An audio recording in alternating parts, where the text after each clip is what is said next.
I'm about to start teaching at the School of Journalism.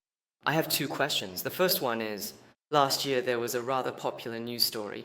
Liu Jiu from Peking University, after receiving a full scholarship from MIT in the United States, decided to become a monk at Longquan Temple in Beijing. This caused quite a stir in society.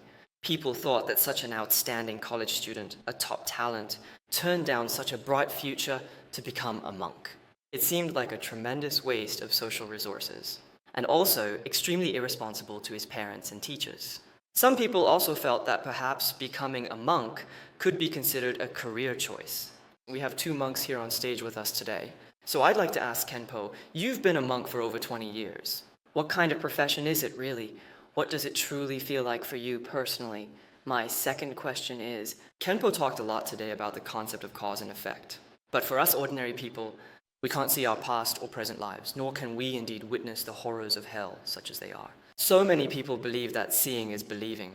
If I can't see it, how do I know it exists? When faced with this kind of doubt, how can we use hearing and contemplation, since hearing and contemplation are also indirect experiences, because we can't see hell or heaven?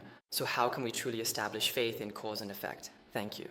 I think the first question we should consider is about a top student from world-renowned Peking University who decided to become a monk at Longquan Temple. At that time, this event attracted quite attention from society. But it is important to remember that Shakyamuni Buddha also became a monk, and he did so while still a prince. A crown prince and royal heir becoming a monk compared to an ordinary university student doing so today doesn't really seem like such a particularly significant or noteworthy event at all, including Emperor Shunji at the time in ancient Chinese history.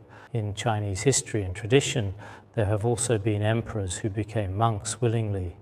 There are such historical precedents. I personally think, overall, becoming a monk is a matter of personal choice and individual freedom. And when an intellectual reaches a certain high level, he may seek his own unique path forward. Of course, some people think the path he chooses is a mistake and error. This is undeniable. When I became a monk back then, many of my classmates thought that out of all the classmates, I was the least successful and accomplished one. Many classmates shed a lot of tears for me at the time. Later, 20 long years passed by, and we had a reunion gathering once together. But at the reunion event, they had all experienced the ups and downs of life with their families, tasting all its joys and sorrows. As for me personally, I had just been living a rather simple and modest monastic life, quietly and peacefully. 20 years later, when we reunited again, everyone came to understand and accept my choice completely. So, from a worldly perspective and viewpoint, this is quite a rare and unusual thing. But from a Buddhist perspective, it is completely normal and natural. Take Master Atisha, for example. During that particular period, in what is now Bangladesh, historically speaking, he had 100,000 households under his rule. At that time, his people were extremely numerous. But because of the virtuous roots from his past lives, he chose the monastic path willingly. So I personally think this is a truly wonderful and admirable thing. There may also be many people who become monks after attending university. In our institute here, it is quite common for many university students and teachers to ordain and take vows. But I kindly ask them to observe themselves very carefully, because it is not good to feel regret or remorse after ordaining. So I always ask them to observe themselves thoroughly first. That's the requirement. Then, the second important issue is the complex concept of heaven above and hell below. Of course, this is not an easy thing to fully understand completely, not just heaven alone, but also the entire vast solar system, the Milky Way galaxy, black holes, and so on. These are all profound principles in the field of science. These are also things that we simply cannot actually see with our naked eyes. But for things our eyes cannot see, we can only listen to scientists, only listen to astronomers, and take their discoveries and theories as our basis, as a foundation. The truths spoken of in Buddhism are also entirely and fundamentally based on the Buddha's teachings and realizations. because our naked eyes are limited. I've seen Dr. Hawking. He once gave lectures at Tsinghua and Peking University, but his lectures were just too specialized. I heard that many students were already dozing off, and he was quite disappointed afterward. In current discoveries, it's not just that originally we thought there were 3 dimensions, but now in the field of science, they've discovered there are 11 dimensions. If there are 11 dimensions, it follows that there are many things our eyes cannot see and ears cannot hear, and that there are still countless mysterious realms and dimensions that truly exist in reality and beyond. Therefore, in this world, even great people like Edison, Galileo, and Newton himself, they all acknowledge the existence of heaven, and they all acknowledge the existence of hell. This can also be seen from their biographies. So I think that even though our eyes cannot see them, but just because we can't see them doesn't mean they don't exist. In Buddhist logic, as stated in the treatise on valid cognition, the fact that our eyes can't see something doesn't mean it doesn't exist. We can deduce its existence through reasoning. Its existence is profound. We must enter deeper realms to explore it.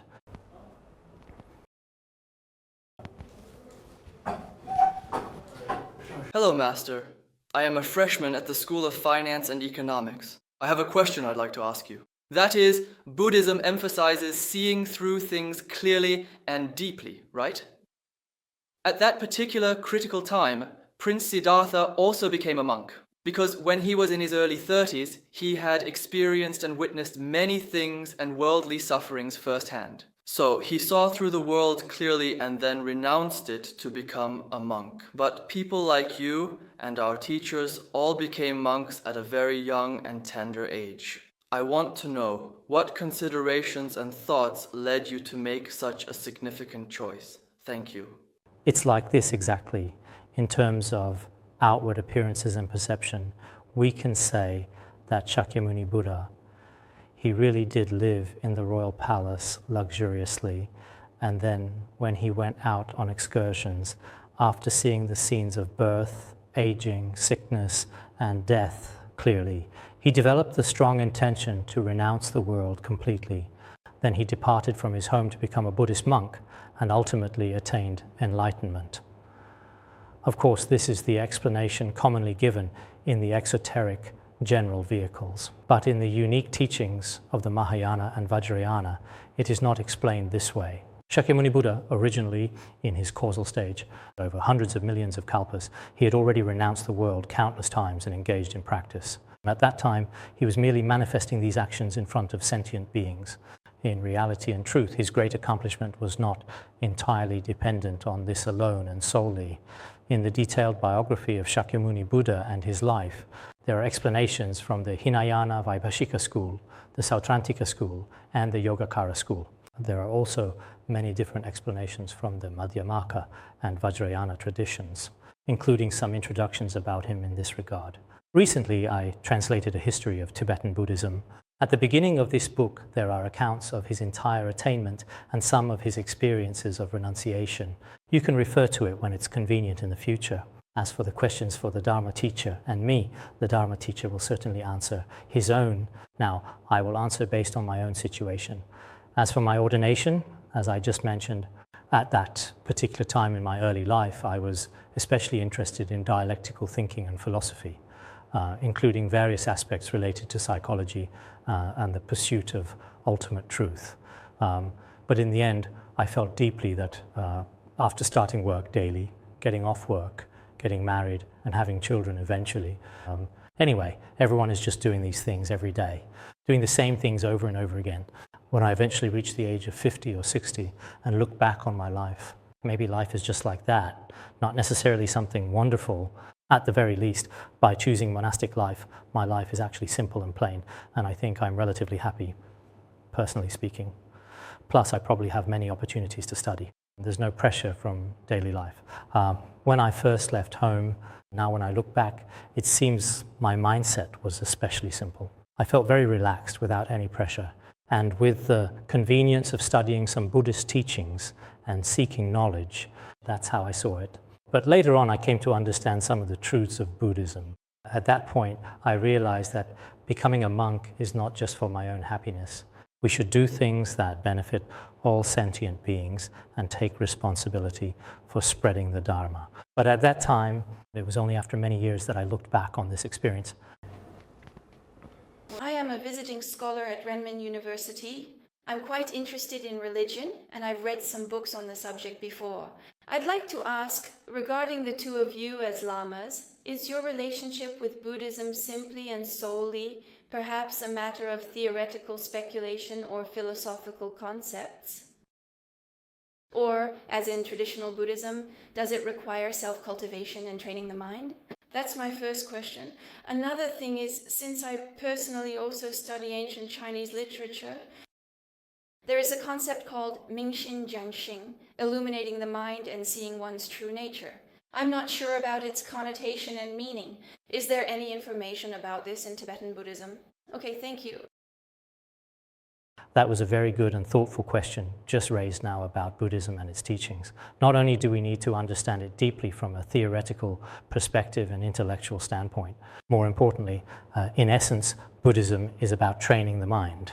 Because when you reach a certain level or stage through consistent and dedicated mind training, whether you are a lay person, a monastic, an intellectual, or an ordinary person, you will manifest certain special states in your body and mind that are truly beyond what words and thoughts can express or describe adequately. And this will definitely happen eventually. So for ourselves personally, after so many years of reading and studying diligently, this has gradually become a truly cherished hobby of ours. But more importantly, in our hearts, we also aspire to actual practice and realization. So, as I just mentioned, whether it's bodhicitta or the mind of renunciation, as well as the wisdom of no self, all indeed require a systematic process of practice. And this is absolutely extremely, extremely crucial. Nowadays, many people are also practicing. Although my own practice is not very good, I have actually spent at least half of my overall time on this aspect. If you only talk endlessly about theory but have no actual realization at all, I'm afraid it's nothing but mere foam and bubbles, just empty rhetoric and talk. Therefore, actual realization and genuine practice are, in fact, extremely, extremely important and crucial in Buddhism. This is true for Dharma teachers as well, and also for listeners, as well as for any practitioner who may be interested. In fact, the Avatamsaka Sutra also specifically mentions that if someone happens to stay by the riverbank but doesn't drink the water from the river, it's impossible to quench their thirst. In the same way, if we only listen to the Dharma but do not practice it, it also brings no benefit to our own minds. This is the first issue. The second issue is the concept of enlightening the mind and seeing one's true nature in Chinese Buddhism. In fact, there are exactly the same kinds of profound realizations and insights in Tibetan Buddhism as well. These realizations are personally experienced through careful observation and logical inference, according to the Madhyamaka philosophy. However, this particular approach carries with it some elements of academic thinking and a scholarly, analytical attitude.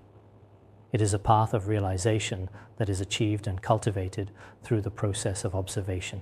The best way is through practice and realization in Vajrayana practice. For example, in Vajrayana, there is the view of Dzogchen, which is the inseparable state of luminosity and emptiness. This is called the union of clarity and emptiness, the union of appearance and emptiness, and the indestructible Bindu. Such teachings are found in practices like Kalachakra and Yamantaka. To understand this, you need to spend a certain amount of time to truly grasp its meaning.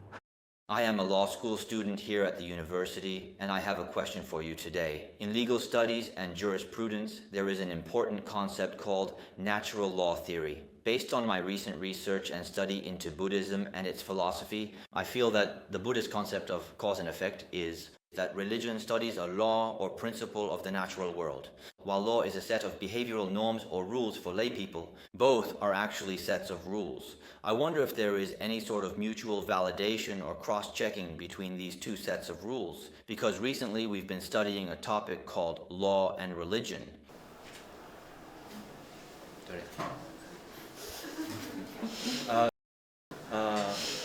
Simply put, is there any connection in any way between Buddhist thought and our current legal system? Actually, I often think the same way myself, personally. Law and Buddhism truly complement and support each other harmoniously and effectively in many important and meaningful ways across different cultures and societies. Why do I say this? Some people now ask, if the Buddha is truly indeed so very extremely compassionate, why doesn't he actually let everyone attain liberation sooner? Why let them go to hell? Actually, going to hell was not created by the Buddha, but in reality, the Buddha's rules are essentially just like today's laws. If there were no legal constraints, people would likely commit all types of evil, immoral, or harmful acts in real life. And the Buddha established rules, including the basic 5 moral precepts. For lay people, the 5 precepts are actually the best personal code of law. Nowadays, many people, including some leaders, can't even uphold the precepts against killing, stealing, sexual misconduct, and lying. If one can uphold them, in Buddhism, these are actually the most basic precepts. There are even higher precepts for monastics above these, but in terms of worldly law, this should be considered the highest level of moral conduct. If a person can truly achieve this, that's why Buddhism has specific texts like the Teachings for Rulers and Officials. All of these concepts are completely in line with legal studies and principles. Of course, a few specific theories and ideas might have some practical conflicts and contradictions in real-world application. I'd like to ask a question. How should one actually practice what is called realization through practice? Just reading Buddhist scriptures only allows you to encounter Buddhism on the level of language and words. So I'd like to ask, how does one truly practice? How does one realize the teachings? Regarding the relationship between what you call practice and cultivation, in fact, some sutras and treatises say that you should gradually contemplate the teachings you have heard. For example, in the process of contemplation, you reflect that all phenomena are impermanent. Then, regarding impermanence, you either contemplate it on your own repeatedly or you apply it in your daily life. This is a form of practice.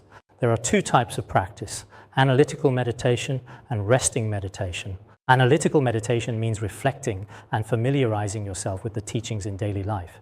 This is called analytical practice.